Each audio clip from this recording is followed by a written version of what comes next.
إن الله عالم غيب السماوات والأرض إنه عليم بذات الصدور هو الذي جعلكم خلائف في الأرض فمن كفر فعليه كفره ولا يزيد الكافرين كفرهم عند ربهم إلا مقتا ولا يزيد الكافرين كفرهم إلا خسارا۔ بے شک اللہ آسمانوں اور زمین کی ہر پوشیدہ چیز سے واقف ہے، وہ تو سینوں کے چھپے ہوئے راز تک جانتا ہے۔ وہی تو ہے جس نے تم کو زمین میں خلیفہ بنایا ہے۔ اب جو کوئی کفر کرتا ہے اس کے کفر کا وبال اسی پر ہے، اور کافروں کو ان کا کفر اس کے سوا کوئی ترقی نہیں دیتا کہ ان کے رب کا غضب ان پر زیادہ سے زیادہ بھڑکتا چلا جاتا ہے۔ کافروں کے لیے خسارے میں اضافے کے سوا کوئی ترقی نہیں۔ زمین میں خلیفہ بنایا ہے، اس کے دو مطلب ہو سکتے ہیں۔ ایک یہ کہ اس نے پچھلی نسلوں اور قوموں کے گزر جانے کے بعد اب تم کو ان کی جگہ اپنی زمین میں بسایا ہے، اور دوسرا یہ کہ اس نے تمہیں زمین میں تصرف کے جو اختیارات دیے ہیں وہ اس حیثیت سے نہیں ہیں کہ تم ان چیزوں کے مالک ہو، بلکہ اس حیثیت سے ہیں کہ تم اصل مالک کے خلیفہ ہو۔ اس کے کفر کا وبال اسی پر ہے۔ اگر پہلے فقرے کا یہ مطلب لیا جائے کہ تم کو پچھلی قوموں کو جانشین بنایا ہے، تو اس فقرے کے معنی یہ ہوں گے کہ جس نے گزشتہ قوموں کے انجام سے کوئی سبق نہ لیا اور وہی کفر کا رویہ اختیار کیا جس کی بدولت وہ قومیں تباہ ہو چکی ہیں، وہ اپنی اس حماقت کا نتیجہ بد دیکھ کر رہے گا۔ اور اگر اس فقرے کا مطلب یہ لیا جائے کہ اللہ تعالیٰ نے تم کو اپنے خلیفہ کی حیثیت سے زمین میں اختیارات عطا کیے ہیں، تو اس فقرے کے معنی یہ ہوں گے کہ جو اپنی حیثیت خلافت کو بھول کر خود مختار بن بیٹھا، یا جس نے اصل مالک کو چھوڑ کر کسی اور کی بندگی اختیار کر لی، وہ اپنی اس باغیانہ روش کا برا انجام دیکھ لے گا۔ قل أرأيتم شركاءكم الذين تدعون من دون الله أروني ماذا خلقوا من الأرض أم لهم شرك في السماوات أم آتيناهم كتابا فهم على بينة منه بل إن يعد الظالمون بعضهم بعضا إلا غرورا۔ اے نبی ان سے کہو، کبھی تم نے دیکھا بھی ہے اپنے ان شریکوں کو جنہیں تم خدا کو چھوڑ کر پکارا کرتے ہو؟ مجھے بتاؤ انہوں نے زمین میں کیا پیدا کیا ہے، یا آسمانوں میں ان کی کیا شرکت ہے؟ اگر یہ نہیں بتا سکتے تو ان سے پوچھو، کیا ہم نے انہیں کوئی تحریر لکھ کر دی ہے جس کی بنا پر یہ اپنے شرک کے لیے کوئی صاف سند رکھتے ہوں؟ نہیں، بلکہ یہ ظالم ایک دوسرے کو محض فریب کے جھانسے دیے جا رہے ہیں۔ ان شریکوں کو، اپنے شریک کا لفظ اس لیے استعمال فرمایا گیا ہے کہ در حقیقت وہ خدا کے شریک تو ہیں نہیں، مشرکین نے ان کو اپنے طور پر اس کا شریک بنا رکھا ہے۔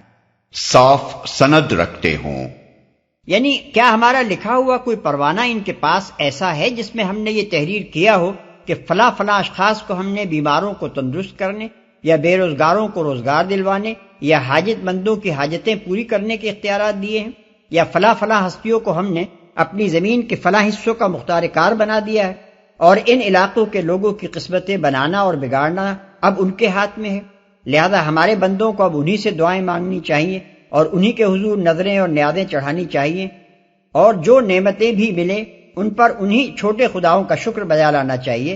ایسی کوئی سند اگر تمہارے پاس ہے تو لاؤ اسے پیش کرو، اور اگر نہیں ہے تو خود ہی سوچو کہ یہ مشرکانہ عقائد اور اعمال آخر تم نے کس بنیاد پر ایجاد کر لیے ہیں۔ تم سے پوچھا جاتا ہے کہ زمین اور آسمان میں کہیں تمہارے ان بناوٹی معبودوں کے شریک خدا ہونے کی کوئی علامت پائی جاتی ہے؟ تم اس کے جواب میں کسی علامت کی نشاندہی نہیں کر سکتے۔ تم سے پوچھا جاتا ہے کہ خدا نے اپنی کسی کتاب میں یہ فرمایا ہے، یا تمہارے پاس یا ان بناوٹی معبودوں کے پاس خدا کا دیا ہوا کوئی پروانہ ایسا موجود ہے جو اس امر کی شہادت دیتا ہو کہ خدا نے خود انہیں وہ اختیارات عطا فرمائے ہیں جو تم ان کی طرف منسوب کر رہے ہو؟ تم وہ بھی پیش نہیں کر سکتے، اب آخر وہ چیز کیا ہے جس کی بنا پر تم اپنے یہ عقیدے بنائے بیٹھے ہو؟ کیا تم خدائی کے مالک ہو کہ خدا کے اختیارات جس جس کو چاہو بانٹ دو؟ جھانسے دیے جا رہے ہیں، یعنی یہ پیشوا اور پیر، یہ پنڈت اور پروہت، یہ کاہن اور وائز، یہ مجاور اور ان کے ایجنٹ محض اپنی دکان چمکانے کے لیے عوام کو الو بنا رہے ہیں، اور طرح طرح کے قصے گھڑ گھڑ کر لوگوں کو یہ جھوٹے بھروسے دلا رہے ہیں کہ خدا کو چھوڑ کر فلاں فلاں ہستیوں کے دامن تھام لوگے تو دنیا میں تمہارے سارے کام بن جائیں گے، اور آخرت میں تم چاہے کتنے ہی گناہ سمیٹ کر لے جاؤ وہ اللہ سے تمہیں بخشوا لیں گے۔ ان اللہ یمسک السماوات والارض ان تزولا وَلَئِن زَالَتَا إِنْ أَمْسَكَهُمَا مِنْ أَحَدٍ مِّن بَعْدِهِ إِنَّهُ كَانَ حَلِيمًا غَفُورًا۔ حقیقت یہ ہے کہ اللہ ہی ہے جو آسمانوں اور زمین کو ٹل جانے سے روکے ہوئے ہے، اور اگر وہ ٹل جائیں تو اللہ کے بعد کوئی دوسرا انہیں تھامنے والا نہیں ہے۔ بے شک اللہ بڑا حلیم اور درگزر فرمانے والا ہے، انہیں تھامنے والا نہیں ہے۔ یعنی یہ اتھاہ کائنات اللہ تعالیٰ کے قائم رکھنے سے قائم ہے، کوئی فرشتہ یا جن یا نبی یا ولی اس کو سنبھالے ہوئے نہیں ہے۔ کائنات کو سنبھالنا تو درکنار، یہ بے بس بندے تو اپنے وجود کو سنبھالنے پر بھی قادر نہیں۔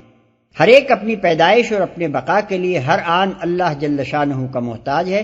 ان میں سے کسی کے متعلق یہ سمجھنا کہ خدائی کی صفات اور اختیارات میں اس کا کوئی حصہ ہے، خالص حماقت اور فریب خوردگی کے سوا اور کیا ہو سکتا ہے؟ درگزر فرمانے والا ہے، یعنی یہ سراسر اللہ کا حلم اور اس کی چشم پوشی ہے کہ اتنی بڑی گستاخیاں اس کی جناب میں کی جا رہی ہیں اور پھر بھی وہ سزا دینے میں جلدی نہیں کر رہا ہے۔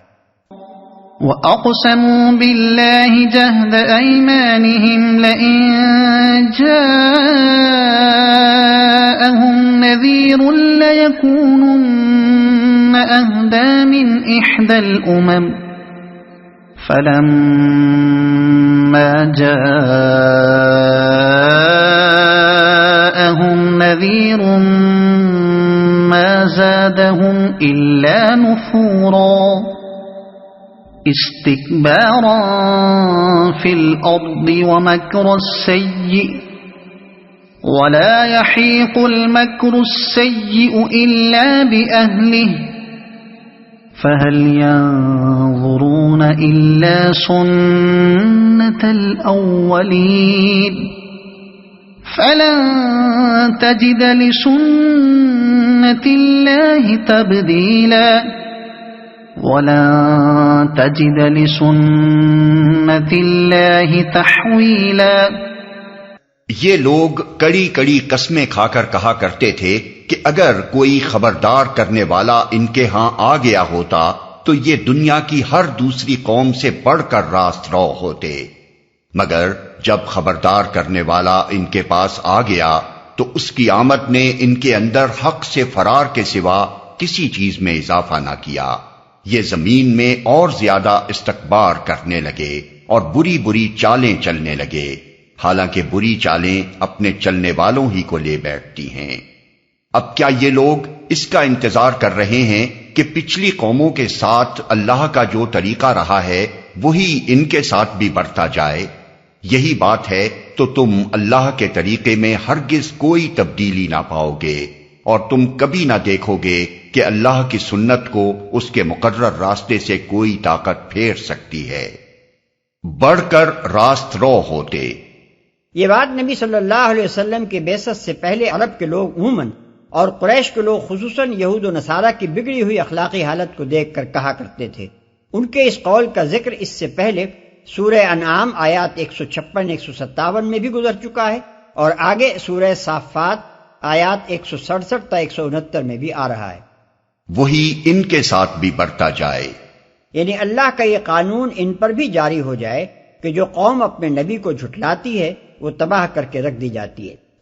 اولم يسيروا في الارض فينظروا كيف كان عاقبة الذين من قبلهم وكانوا أشد منهم قوة وما كان الله ليعجزه من شيء في السماوات ولا في الأرض إنه كان عليما قديرا۔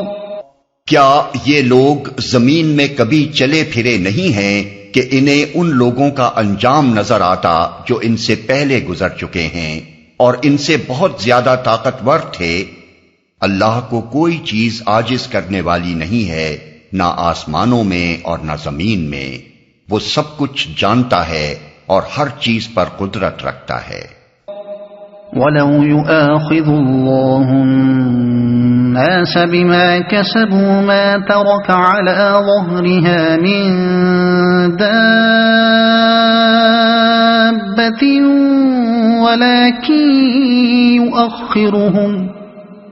ولكن يؤخرهم إلى